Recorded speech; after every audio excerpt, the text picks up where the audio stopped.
Sha-Phawn, pronounced like material, and welcome to my channel. If you're new to my channel, I make videos all about health, beauty, and fashion.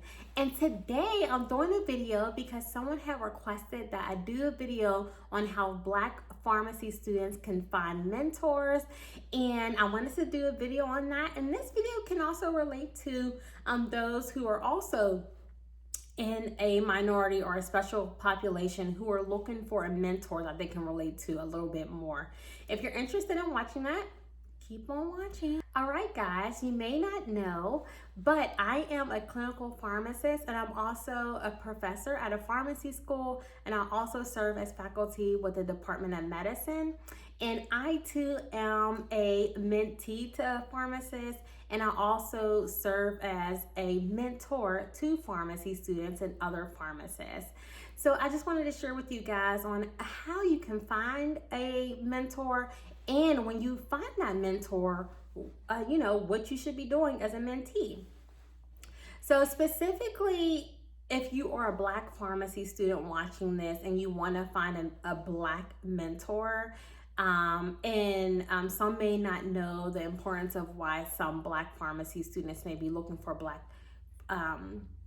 pharmacist mentors, but it's because you relate a little bit more to people who are of your race or in a specific special group. For instance, if I am a woman and I'm walking to a room and I see a room full of men, when I see the woman, I may actually go sit next to the woman because I can relate a little bit more to her. So, and it may be challenging as a pharmacy student or Black pharmacy student to be able to find a Black pharmacist mentor, and that's because there's not that many Black pharmacists in the U.S.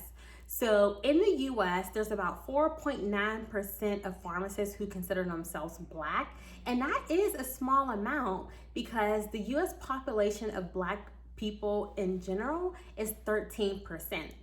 So 4.9% compared to 13% is a small amount. So that's why it could be challenging to find a specific Black mentor. So if you want to find a Black pharmacist mentor, there are Black pharmacy groups out there that can provide you leadership. So I do know there is a group called Dose of Melanin on Instagram, and I'll put their Instagram in the description box below. That's a group of Black pharmacists and Black pharmacy students. Now, there's another program called Pills, and you can actually find their page on Instagram too. I'll put that into the description box as well. So they have minority pharmacists, and they actually have a mentorship program where you can link up with another minority pharmacist who can serve as a mentor to you.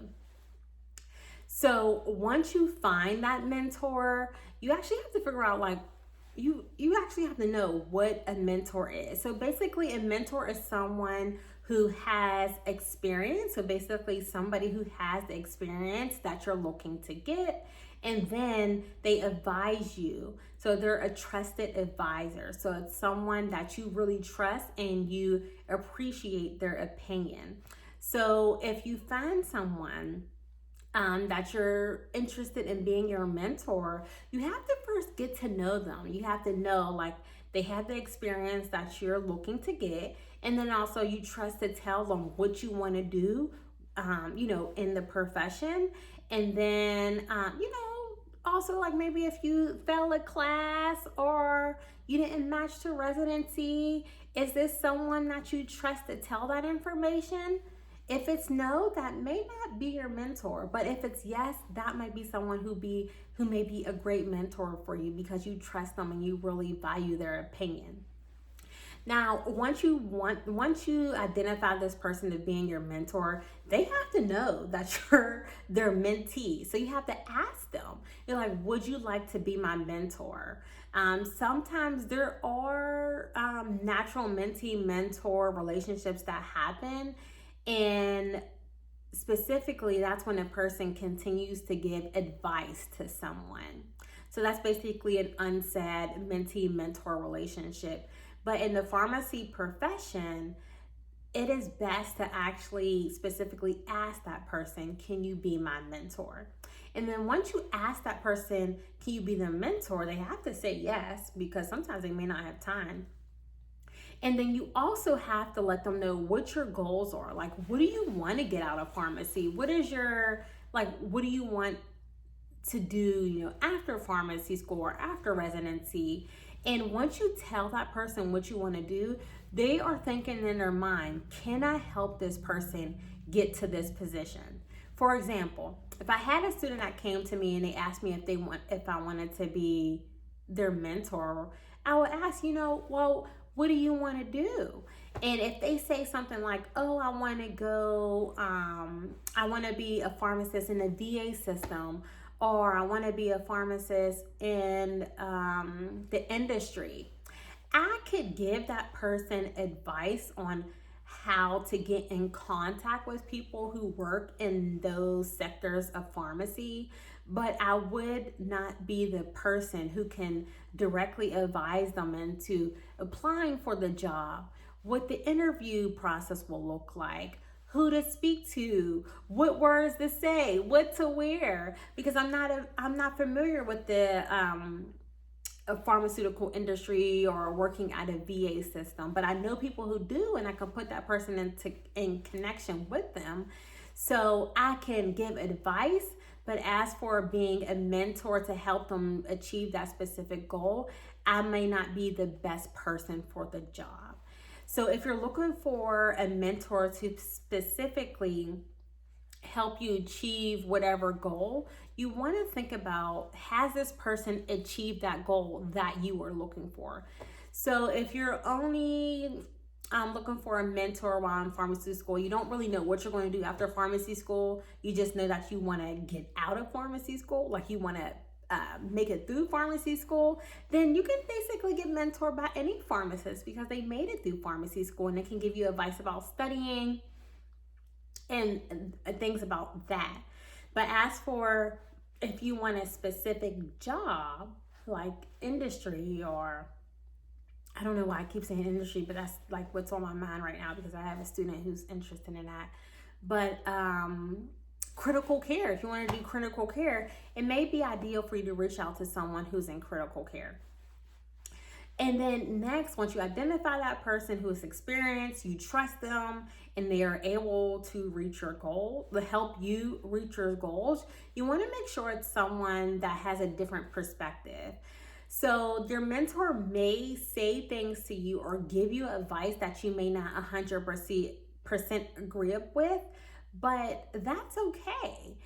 Advice is advice. You don't have to take it, but it is also good for you to consider it, because this is someone who is mentoring you and they're in a position that you ultimately want to be in. So I would recommend taking their advice. Well, not taking it, but considering it. And then also, if you don't want to take their advice, talk to them about it and see what their feedback is. And maybe the reason why you don't want to take it is legitimate, and they may have another, option or another advice for you based off of your response, I'm not taking the other advice. Another thing that I want to say is that when you find this mentor, so you find the mentor, their experience, basically, they have the experience that you want to get. You trust them. If you fail a course, you're willing to tell them that you failed. You actually ask them that if they want to be your mentor, and they say yes. You let them know what your goals are. And the next thing is, once they tell you this advice and they take you out to dinner, and oftentimes that's what mentors do, they take you to dinner, or take you to conferences and stuff, you show your token of appreciation. And this is simply like a thank you email, a thank you phone call, a thank you text, a thank you card. Like, you don't have to go and buy them a Rolex or a Chanel bag. I mean, somebody buy me a Chanel bag, I don't know if I'll turn it down. But just a simple mention of gratitude, it goes a long way. Because someone who wants a mentor is not doing it for monetary things. They're just doing it because they truly care about the future pharmacy profession, they care about you and they want to develop a pharmacist who will be able to continue to push the profession forward. I mean, that's why I got into teaching. So when you find this mentor and you work really well with them, just tell them thank you and show some gratitude. Last thing I want to touch on is that once you find this mentor, it is totally reasonable for you to change your mentors as your career changes. So if you shift from industry and wanted to go into ambulatory care and you wanted, oh, let's say industry, and then you wanted to go into teaching, so academia, which is different job description. A person who was your mentor in industry may not be able to give you the specific advice for you to switch from industry into academia.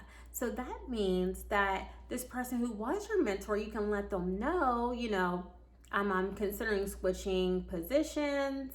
And thank you so much for your help during this time where I was in this industry, but now I'm going to look for a position somewhere else.